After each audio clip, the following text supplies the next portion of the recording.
आज के इस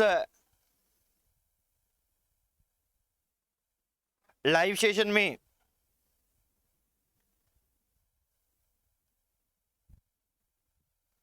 हम बात करेंगे, राजस्थान की नदियों को कंटिन्यू करेंगे जो पहले से हमारी छुटी हुई थी। कुछ इन डिसकंटिन्यूटी को अब कंटिन्यूटी में बदलेंगे और अपने अभी स्टार्ट करेंगे राजस्थान की नदियां। देखिए साथियों, पहले ही अपने क्या है कि अरब सागर की ओर जाने वाली नदियां हैं, उनकी बात पहले हम कर चुके हैं। अब आज बंगाल की खाड़ी की ओर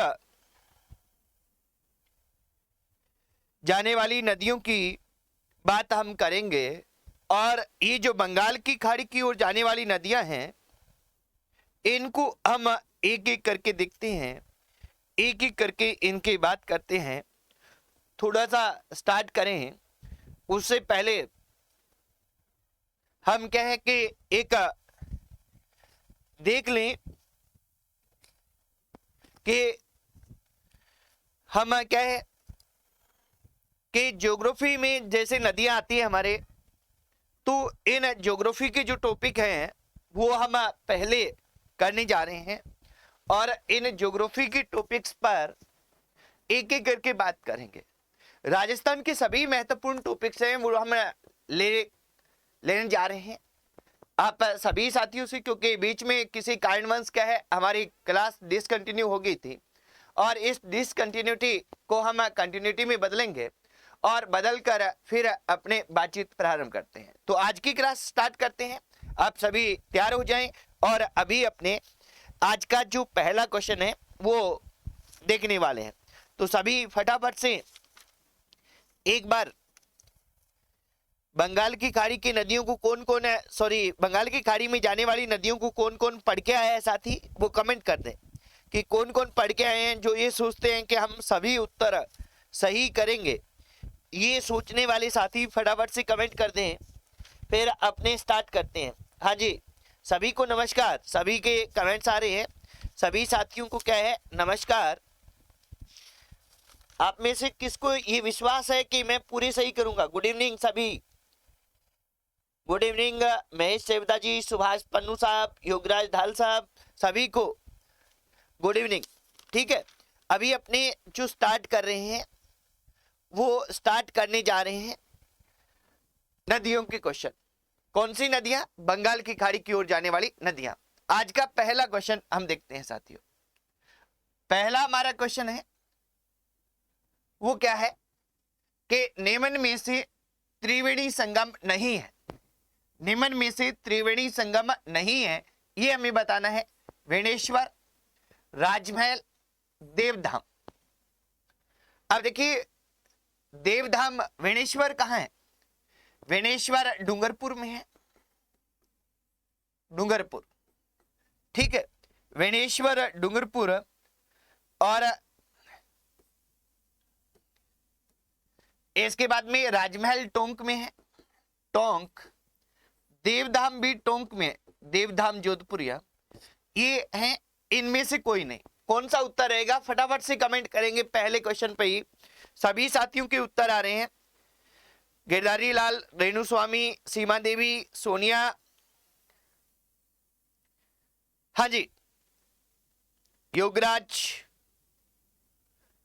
सभी मित्र अपने अपने उत्तर दे रहे हैं। देखिए, यहां कौन सा नहीं है उसकी हम बात करते हैं। पहले अपने देखें कि वेणेश्वर, जैसे हम सभी को पता है कि यहां माही, सोम व जाखम का त्रिवेणी संगम है। तीन नदियां हैं, ये यहां मिलती है।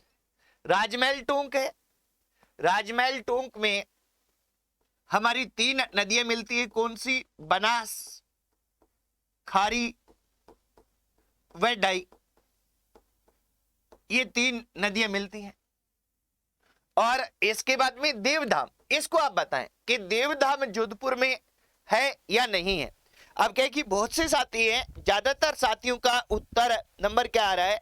3 आ रहा है, पर यहां अपने को ध्यान रखना है साथियों, देवधाम में बनास, बांडी और माशी,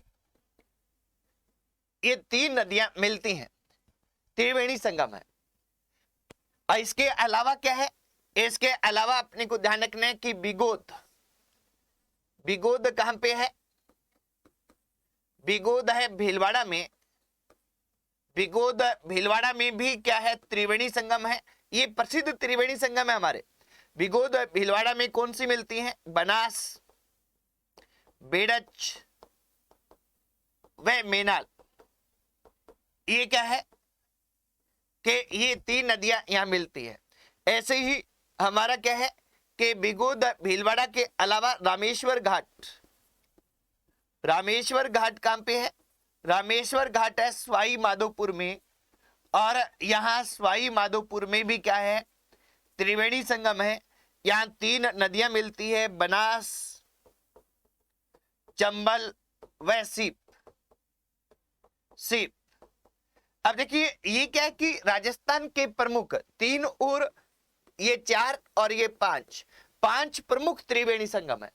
क्या है, 5 प्रमुख त्रिवेणी संगम है। और इनमें विशेष बात ये ध्यान रखनी है साथियों, जैसे यह बनास है, यहां बनास है, यहां बनास है, यानी 5 में से 4 ऐसे त्रिवेणी संगम है जो बनास नदी उनमें किसी न किसी रूप में सम्मिलित होती है। यानी बनास है ये सर्वाधिक त्रिवेणी संगम है, ये बनाती है। तो यहां उत्तर हमारा क्या हो जाएगा साथियों, ये त्रिवेणी संगम इनमें से कोई नहीं होगा। तो ये त्रिवेणी संगम है, ये नोट कर लीजिएगा, बहुत महत्वपूर्ण है। इनमें वेणेश्वर, राजमहल और बिगोद, ये 3 तो अति महत्वपूर्ण रहते हैं। क्या रहते हैं, अति महत्वपूर्ण रहते हैं। तो इनको आप ध्यान रखिएगा। इसके बाद नेक्स्ट आगे बढ़ते हैं। अगला हमारा क्वेश्चन, नदियों के जल ग्रहण का अवरोही क्रम है, बनास, लूनी, चंबल, माही। लूनी, बनास, चंबल, माही, ए व बी दोनों, ए व बी दोनों नहीं। हाँ जी, फटाफट से बता देंगे। काफी अच्छा क्वेश्चन है, इस पे आपको गौर करना है, अच्छे से देखना है कि बनास, लूनी, चंबल, माही ये सही है, लूनी, बनास, चंबल, माही सही है, ए व बी दोनों सही है, या दोनों सही नहीं है। क्या बताना है हमें, हमें बताना है जल ग्रहण क्षेत्र, नदियों का क्या बताना है, नदियों का जल ग्रहण क्षेत्र बताना है। और फटाफट से कमेंट कर देंगे सभी साथी इस जल ग्रहण क्षेत्र पर। हाँ जी, जल ग्रहण क्षेत्र पर कमेंट करेंगे। रमेश कड़वासरा, शैली गिरधर, मंजू सैनी। अब देखिए अलग अलग उत्तर आ रहे हैं सभी साथियों के। यहां अपने को यह ध्यान रखना है साथियों कि इसका जो हमारा उत्तर रहेगा, इसका उत्तर तो हम क्या करेंगे, ए व बी दोनों करेंगे। क्या करेंगे, ध्यान से सुनिएगा, ए व बी दोनों करेंगे। यहां अपने को ध्यान रखना है कि ये वाला जो है हिंदी ग्रंथ अकादमी की पुस्तक है, हिंदी ग्रंथ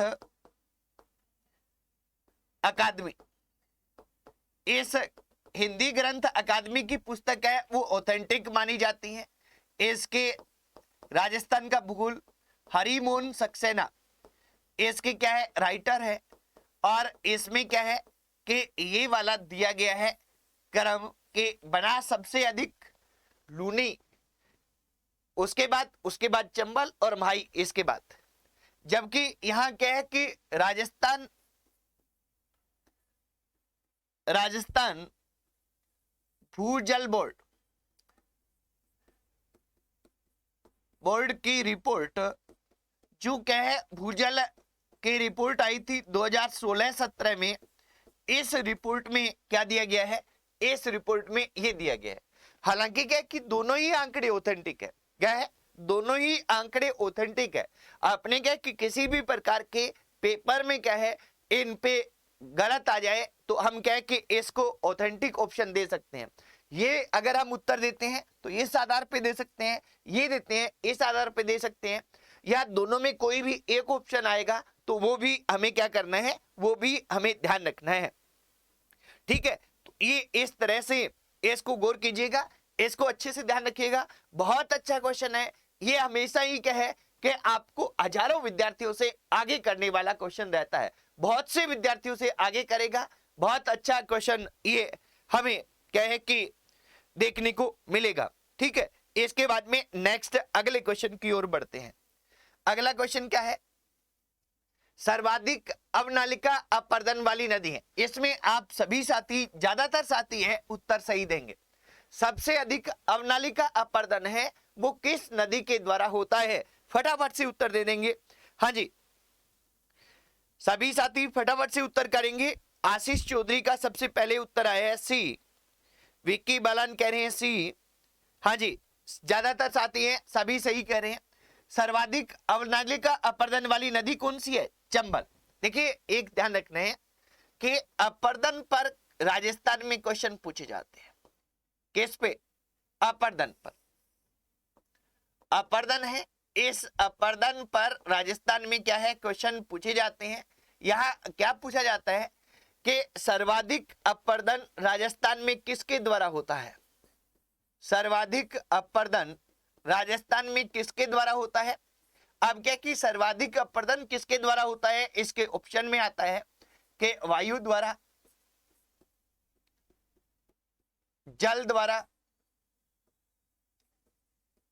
है ना, इस तरह से ऑप्शन में आते हैं। तो अपने को ध्यान रखना है, एक नंबर पर वायु द्वारा और 2 नंबर पर क्या होता है? जल द्वारा। अवनालिका अपर्दन क्या है? जल द्वारा अपर्दन है। किसके द्वारा अपर्दन है? जल के द्वारा अपर्दन है। सबसे अधिक राजस्थान में वायु मिट्टी का जो अपर्दन होता है वो वायु के द्वारा होता है, पश्चिमी राजस्थान में होता है। और वायु के बाद में सबसे अधिक किसके द्वारा होता है? जल द्वारा। और जल में सर्वाधिक होता है अवनालिका प्रकार का अपर्दन। और अवनालिका अपर्दन कौन सी नदी करती है सबसे अधिक? वो करती है चंबल नदी करती है। ये अपने को ध्यान रख लेना है। इसके बाद में नेक्स्ट अगला क्वेश्चन, अगला हमारा क्या है? टोरडी सागर बांध। कौन सा बांध है? टोरडी सागर बांध किस नदी पर बना हुआ है? मांगली नदी पर, कालीशील नदी पर, सुहाद्रा नदी पर, कुकुंद नदी पर। कौन सी नदी पर टोरडी सागर बांध बना हुआ है, ये हमें उत्तर देना है। तो फटाफट से उत्तर दे देंगे। हाँ जी, चंदन लोदोया, सुनील कुमार, योगराज, सुभाष, सभी साथी उत्तर दे रहे हैं अपने अपने। यहां देखिए टोरडी सागर बांध किस नदी पे बना हुआ है, इसका अपना उत्तर होगा कि सुहाद्रा नदी पर। और ये कहां बना हुआ है? सुहाद्रा नदी पर, टोंक में बना हुआ है। कहां पे बना हुआ है? टोंक में सुहाद्रा नदी पर टोरडी सागर बांध बना हुआ है। और जैसा कि टोरडी सागर के बारे में हमें पता है, इस पे क्वेश्चन भी पूछा गया है कि राजस्थान का एकमात्र डेड स्टोरेज बांध कौन सा है? टोरडी सागर बांध। राजस्थान का ऐसा बांध जिसकी सभी मोरियां खोल देने पर उसमें एक बूंद भी पानी नहीं ठहरता, वो कौन सा बांध है? ये बांध है टोरडी सागर बांध। इसके अलावा मांगली नदी है, इस मांगली नदी पर बूंदी में क्या है? भीमलत जलप्रपात है। बूंदी में क्या है? इस मांगली नदी पर भीमलत जलप्रपात है, ये बना हुआ है जलप्रपात, ये अपने ध्यान रखेंगे। कालीशील नदी है, इसके किनारे प्रसिद्ध केला देवी का मंदिर। कालीशील नदी कहां पे है? करौली में। प्रसिद्ध केला देवी मंदिर, केला देवी मंदिर इस कालीशील नदी के किनारे है। मंदिर इस नदी के किनारे है। और ये केला देवी मंदिर कहाँ है? ये केला देवी मंदिर है, ये वाला, ये है करौली में। ये अपने को पता रहता है, सभी को पता रहता है क्योंकि ये प्रसिद्ध है और यादवों की कुलदेवी है। और विशेषकर यादव में जो जादौन शाखा है, इस जादौन शाखा की ये क्या है? कुलदेवी है केला देवी। कुकुंद नदी है, इस कुकुंद नदी पर भरतपुर में क्या है? कुकुंद नदी पर भरतपुर में कौन सा बांध बना हुआ है? बंद बरेठा, बंद बरेठा बांध है, ये बना हुआ है। बंद बरेठा बांध भरतपुर में कौन सी नदी पे बना हुआ है? कुकुंद नदी पे बना हुआ है। और राजस्थान का प्रसिद्ध पक्षी अभयारण्य कौन सा है? केवलादेव घाना पक्षी अभयारण्य, जो कहां पे है? कि भरतपुर में है।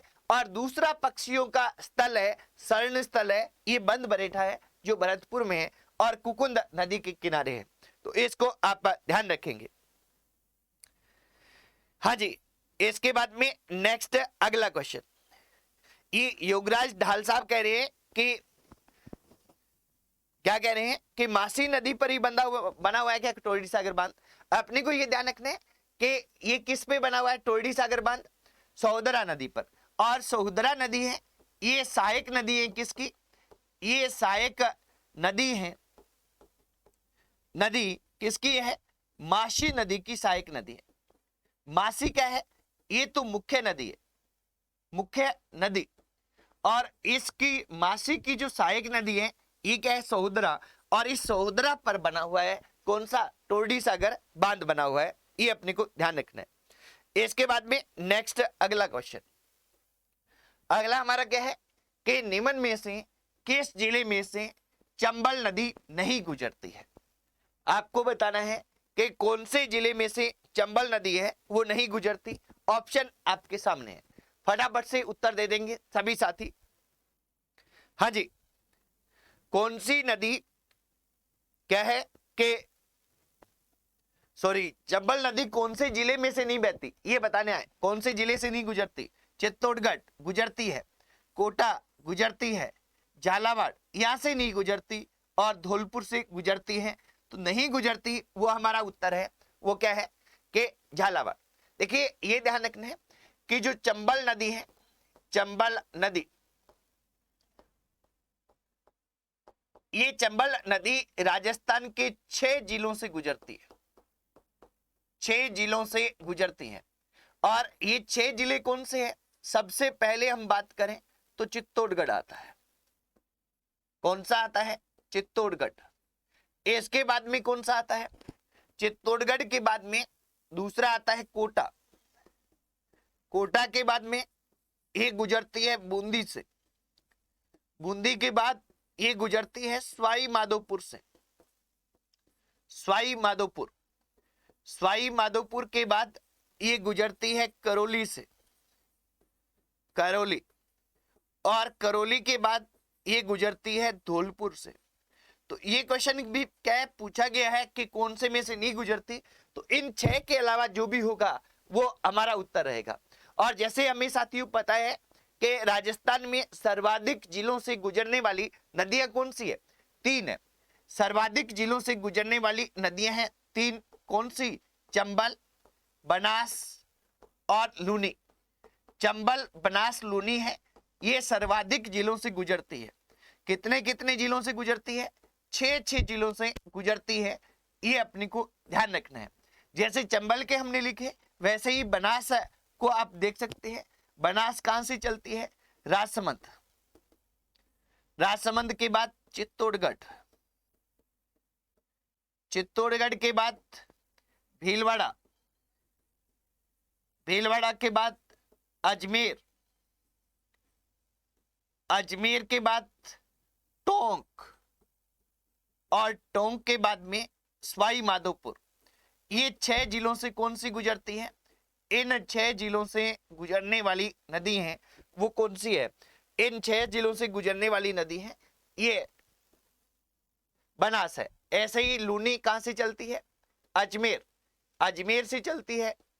अजमेर के बाद में ये नागौर में जाती है, नागौर के बाद कुछ थोड़ा सा भाग इसका पाली में बहता है, पाली के बाद ये जोधपुर जाती है, और जोधपुर के बाद ये बाड़मेर जाती हैं, और बाड़मेर के बाद ये जालोर जाती हैं, और फिर जालोर से ये कच्छ के रण की ओर यानी गुजरात में चली जाती है।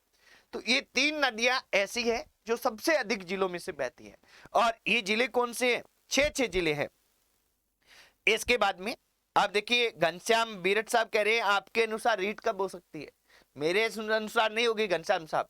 रीट 23 तो 24 जुलाई को फिक्स है, इसमें क्या हो सकती है क्या नहीं हो सकती, इसमें तो कुछ है ही नहीं, क्योंकि ये क्या है 23-24 जुलाई को फिक्स कर रखा है, तो 23-24 जुलाई को होनी है। हाँ जी, इसके बाद में नेक्स्ट, निम्नलिखित में से कौन सा जोड़ा सही सुमेलित नहीं है, क्या बताना है, सही सुमेलित नहीं है वो बताना है। क्या है, एक तो हमने मुख्य नदी दी है और इसकी सहायक नदी।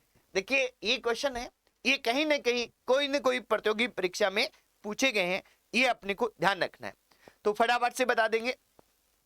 बनास है, बनास ढूंढ, माही मेनाल, लूनी जोजड़ी, साबरमती वेत्रक, कौन सा सही नहीं है ये बताना है हमें। जल्दी से कमेंट कर देंगे साथी लोग। हाँ जी, कलवंत चीमा साहब कह रहे हैं 2। बिल्कुल, देखिए बनास है, इसकी सहायक नदी ढूंढ है, जोजड़ी लूनी की है, वेत्रक साबरमती की है, मेनाल है, ये किसकी सहायक नदी है? ये बनास की सहायक नदी है। किसकी सहायक नदी है? बनास की सहायक नदी है, न कि ये माही की सहायक नदी है। तो यहाँ क्या है, सुमेलित नहीं है, ये हमें बताना है। तो सुमेलित कौन सा नहीं है? 2 नंबर नहीं है, ये हमें पता होना चाहिए। हाँ जी, आप लगभग साथियों के क्या है उत्तर बिल्कुल सही आ रहे हैं। सभी साथियों के उत्तर क्या आ रहे हैं? सही आ रहे हैं। अब ये क्वेश्चन को ध्यान से पढ़िएगा और ध्यान से पढ़कर और इसका अच्छे से आपको उत्तर देना है साथियों। और ये क्या देना है कि तीनों प्रकार का अपवाह तंत्र किस जिले में देखने को मिलता है? तीनों प्रकार का अपवाह तंत्र किस जिले में देखने को मिलता है? तीनों प्रकार का मतलब क्या है? हनुमानगढ़, जोधपुर, अजमेर, कोटा। तीनों प्रकार का मतलब क्या है कि ये 3 प्रकार कौन से हैं? 3 प्रकार अपवाह तंत्र के। अब देखिए 3 प्रकार है अपवाह तंत्र के, ये कौन सा है? एक तो कौन सा? अरब सागर की ओर जल ले जाने वाली नदियां, अरब सागर के ओर जल ले जाने वाली नदियां हैं। दूसरा कौन सा है? बंगाल की खाड़ी की ओर जल ले जाने वाली नदियां हैं, बंगाल की खाड़ी की ओर जल ले जाने वाली नदियां हैं। और तीसरा आंतरिक प्रवाह प्रणाली वाली नदियां, आंतरिक प्रवाह प्रणाली वाली नदियां हैं। तो यहाँ ये तीनों प्रकार का प्रवाह है, ये हमें किस जिले में देखने को मिलता है ये हमें बताना है। शीला बिबान, सीमा देवी, आशीष चौधरी, परवीन गुरु, इंदु कस्बा, सुनील कुमार, ब्रिजलाल, साफल्यम, सत्यनारायण, सुमन भाकर सभी उत्तर दे रहे हैं।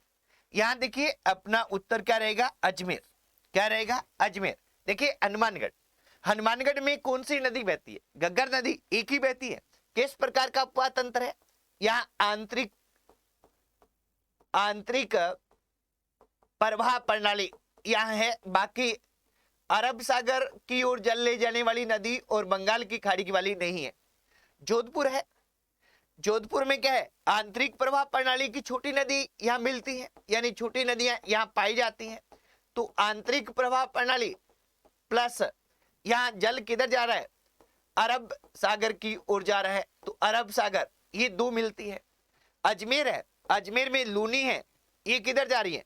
अरब सागर की ओर, अरब सागर की ओर जल लेके जा रही है। और वैसे ही हम देखते हैं कि मेंथा है, रूपनगढ़ है, रूपनगढ़ वो क्या है? आंतरिक प्रवाह प्रणाली की नदी है, आंतरिक प्रवाह प्रणाली की नदी है। ऐसे ही खारी है, डाई है, ये क्या है? बंगाल की खाड़ी की ओर जल ले जाने वाली नदी है, बंगाल की खाड़ी की ओर जल ले जाने वाली नदी है। ये सभी प्रकार की है। कोटा है, यहाँ बंगाल की खाड़ी की ओर जल ले जाने वाली नदियां मिलती हैं, बंगाल की खाड़ी की ओर जल ले जाने वाली नदियां हैं, ये कोटा में मिलती है। तो तीनों प्रकार का अपवाह तंत्र है, ये हमारे एक जिले में मिलता है। कौन से? अजमेर जिले में मिलता है। ये अपने को ध्यान रख लेना है। आप साथियों के ज्यादातर के उत्तर क्या है? यहाँ सही आया। इसके बाद में नेक्स्ट अगला क्वेश्चन, अगला हमारा ध्यान से पढ़िएगा फिर उत्तर दीजिएगा कि निम्न में से किस बांध से 8 लिफ्ट नहरें निकाली गई है? कोटा बैराज, जवाहर सागर बांध, गांधी सागर बांध, राणा प्रताप सागर बांध। किस बांध से क्या है, क्या निकाला गया है? किस बांध से 8 लिफ्ट नहरें निकाली गई हैं, ये हमें बताना है। फटाफट से उत्तर दे देंगे मित्र लोग। महेंद्र कुमार, चंदन लदोइया, अनीता कुमारी, गोवर्धन खोकर। महेंद्र कुमार का उत्तर परवीन गुरु, रूपा शर्मा, योगराज, आशीष चौधरी, माही विश्वकर्मा, सभी साथियों के उत्तर आ रहे हैं। थोड़ी स्पीड बढ़ गई है उत्तर आने की। यहाँ देखिए किस बांध से 8 लिफ्ट नहरें निकाली गई हैं, ये अपने को ध्यान रखना है। कोटा बैराज से। कोटा बैराज है, ये क्या है, एक सिंचाई बांध है। कौन सा बांध है, ये सिंचाई बांध है या विद्युत उत्पादन है, ये नहीं होता। और इससे क्या है, 8 लिफ्ट नहरें, 8 लिफ्ट नहरें निकाली गई हैं। और अपने को यहाँ एक चीज और ध्यान रखनी है कि इन 8 लिफ्ट नहरों में से 6 12 में है, यानी 12 जिले में, और 2 है ये कोटा जिले में पानी की आपूर्ति करती है। कोटा में जवाहर सागर बांध कहां पे है, ये कोटा बैराज कोटा में है, ये कोटा में है। और गांधी सागर बांध ये मध्य प्रदेश में है। और राणा प्रताप सागर बांध चित्तौड़गढ़ में है। और यहां अपने को ये ध्यान रखना है मित्रों कि ये चारों के चारों बांध चंबल नदी पे बने हुए हैं। क्या है, चारों के चारों बांध चंबल नदी पे बना हुआ है। राणा प्रताप सागर बांध है, ये भराव क्षमता की दृष्टि से, किस दृष्टि से, भराव क्षमता की दृष्टि से राजस्थान का सबसे बड़ा बांध है। राजस्थान का सबसे बड़ा बांध है। सबसे बड़ा बांध कौन सा है, राणा प्रताप सागर है। किस दृष्टि से, भराव क्षमता है, इस भराव क्षमता की दृष्टि से, ये अपने को ध्यान रख लेना है। ठीक है, इसके बाद में नेक्स्ट अपनी बात करेंगे आगे। अगला हमारा क्या है क्वेश्चन, अगला क्वेश्चन हम देखते हैं। हाँ जी, इसके बाद में अगला क्वेश्चन क्या है, मेजा बांध किस जिले में। बड़ा इजी क्वेश्चन है पर इंपोर्टेंट है। इजी है पर इंपोर्टेंट है, बार बार पूछा जाता है। इसको हमें बताना है कि मेजा बांध किस जिले में है। अमनप्रीत बता रही है, ये पूरा पिछला उत्तर दिया है या अभी का दिया है। हाँ जी, सत्यनारायण, रितु बिश्नोई, सीनू सारस्वत, शंकरलाल मीणा, योगराज, शीला, कलवंत, महेंद्र, सभी उत्तर देने हैं। और सभी साथियों के उत्तर सही आ रहा है। क्या है, भीलवाड़ा में। ये अपने को ध्यान रखना है कि भीलवाड़ा जिले में कहा बना हुआ है, कोठारी नदी पर बना हुआ है।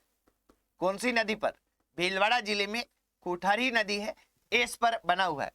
अजमेर में क्या है, अजमेर में खारी जो नदी है, खारी नदी पर कौन सा बांध बना हुआ है, नारायण सागर बांध बना हुआ है। और ये नारायण सागर बांध है, ये अजमेर का सबसे बड़ा बांध है। अजमेर का सबसे बड़ा बांध कौन सा है, नारायण सागर बांध। और इस बांध को क्या कहते हैं, अजमेर का समुद्र कहा जाता है। अजमेर का समुद्र इस बांध को कहते हैं। अजमेर का सबसे बड़ा बांध है, खारी नदी पे बना हुआ है, नारायण सागर बांध। ऐसे ही टोंक है, टोंक में एक बांध की तो हमने बात की, कौन से बांध की हमने बात की थी कि टोंक में टोरडी सागर बांध बना हुआ है। इसके अलावा क्या है कि यहां अपने को ध्यान रखना है, बिशलपुर बांध, ये बिशलपुर बांध है, ये टोंक में बना हुआ है। किस नदी पर, बनास नदी पर, बनास नदी पर बना हुआ है। और यहां भी अपने को ध्यान रखना है कि ये राजस्थान की सबसे बड़ी, राजस्थान की सबसे बड़ी पेयजल परियोजना है। ये राजस्थान की सबसे बड़ी क्या है, पेयजल परियोजना है, परियोजना है। ये अपने को ध्यान रखना है, कौन सा, बिशलपुर परियोजना। सवाई माधोपुर बांध है, सॉरी सवाई माधोपुर जिला है, इस में बनास नदी पर, कौन सी नदी पर, बनास नदी पर, इस जिले में कौन सा बांध बना हुआ है, सवाई माधोपुर में ईसरदा बांध बना हुआ है। ईसरदा बांध है, ये बना हुआ है। और भीलवाड़ा में अपनी बात कर ली, कोठारी नदी पर कौन सा बांध बना हुआ है, मेजा बांध। और इस मेजा बांध की चारों ओर एक पार्क विकसित किया गया है। इसको आरएस प्री में पूछा गया था। इस पार्क का नाम क्या है, green mount, green mount park है। इसके चारों ओर विकसित किया गया है, ये अपने को ध्यान रखना है साथियों। नेक्स्ट अगला क्वेश्चन, अगला क्या है, रामगढ़ बांध किस नदी पे बना हुआ है। रामगढ़ बांध किस नदी पे बना हुआ है, बाणगंगा, पार्वती, बेड़च, खारी। हाँ जी, रामगढ़ बांध किस नदी पे बना हुआ है, फटाफट से बता देंगे। अमनप्रीत ने सबसे पहले उत्तर दिया है सी, बेड़च। और साथी लोग फटाफट से कमेंट करेंगे, सभी साथी फटाफट से कमेंट कर देंगे। हाँ जी,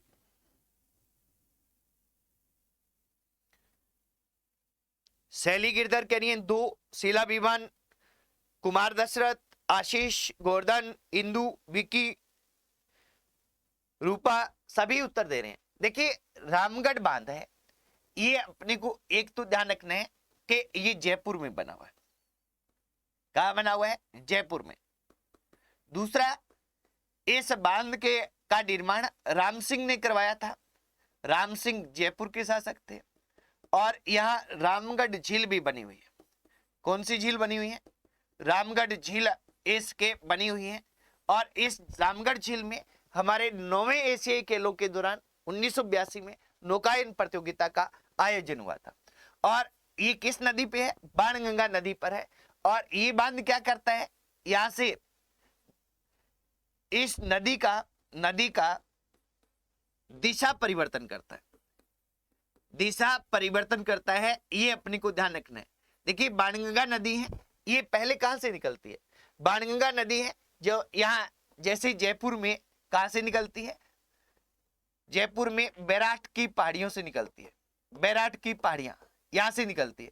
यहां से निकलने के बाद इस पर यहाँ पे आगे जाकर जयपुर में क्या है? बांध बना हुआ है। कौन सा बांध? ये बांध बना हुआ है रामगढ़ बांध। और यहां अपने को ध्यान रखना है, रामगढ़ बांध के बाद में इस नदी की जो दिशा है वो ये हो जाती है।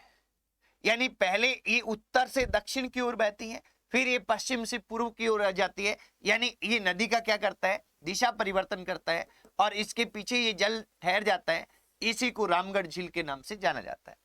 पार्वती नदी है, 2 है। एक चंबल की सहायक नदी है और एक गंभीर की सहायक नदी है। अपने को यहां ध्यान रखना है कि पार्वती नदी जो गंभीर की सहायक नदी है, इस पर पार्वती बांध बना हुआ है। कौन सा बांध? पार्वती बांध। और ये कहां पे बना हुआ है?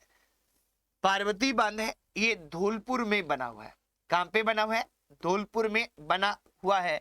ये अपने ध्यान रखेंगे। बेड़च है, इस बेड़च नदी पर गोसुंडा बांध बना हुआ है। कौन सा? गोसुंडा बांध है, ये बना है। और ये गोसुंडा बांध कहां पे बना है? गोसुंडा बांध बना है चित्तौड़गढ़ में। चित्तौड़गढ़ में एक गांव है, जिस गांव का नाम क्या है? अप्पावास गांव। इस अप्पावास गांव में, चित्तौड़गढ़ जिले के अप्पावास गांव है, इसमें क्या है? गोसुंडा बांध बना हुआ है। खारी नदी है, इस पे हमने बात कर ली कि इस पे नारायण सागर बांध बना हुआ है। और इसका हमने पिछले क्वेश्चन में लिख लिया कि ये नारायण सागर बांध है, ये अजमेर में बना हुआ है। अजमेर का सबसे बड़ा बांध है और इसे अजमेर का क्या कहते हैं? अजमेर का समुद्र है, ये इसको कहा जाता है। ये अपने को ध्यान रखना है। ये कुमार दशरथ कहते हैं रूढ़ित नदी, अर्जुन की गंगा, ये बाणगंगा को कहते हैं। बिल्कुल कहते हैं, निश्चित तौर पर ये क्या है कि इसको कहा जाता है। तो यहाँ साथियों अपने को ये ध्यान रखना है कि अपने क्या है कि बंगाल की खाड़ी की ओर जाने वाली नदियों की बात कर रहे हैं। कल है आपको आंतरिक प्रवाह प्रणाली की नदियां पढ़ के आनी है। क्या पढ़ के आना है? आंतरिक प्रवाह प्रणाली की नदियां कल आपको पढ़ के आनी है। और यहाँ एक विशेष बात अपने को ध्यान रखनी है, वो ये ध्यान रखनी है कि पहले टॉपिक को पढ़ के आइए, फिर यहाँ कीजिए। और इसके बाद में जैसे अपने इसकी व्याख्या करते हैं, व्याख्या करने के बाद ये जो पूरी PDF है इस पैनल की, ये आपको हमारे टेलीग्राम चैनल पर उपलब्ध करवा दी जाएगी। और टेलीग्राम चैनल पर भी प्रतिदिन क्या है? टेस्ट होते हैं आपके। किसके? राजस्थान जीके के, साइकोलॉजी के, इंडियन हिस्ट्री के। तो आप उसे ज्वाइन करें ताकि PDF भी मिले, आपको वहां नोट्स भी बहुत से मिलेंगे। और आपको क्या है कि वहां भी प्रतिदिन टेस्ट देने से निश्चित तौर पर फायदा होगा, ऐसा हमारा मानना है। आज की क्लास में इतना ही साथियों, कल फिर मिलते हैं। जय हिंद, वंदे मातरम।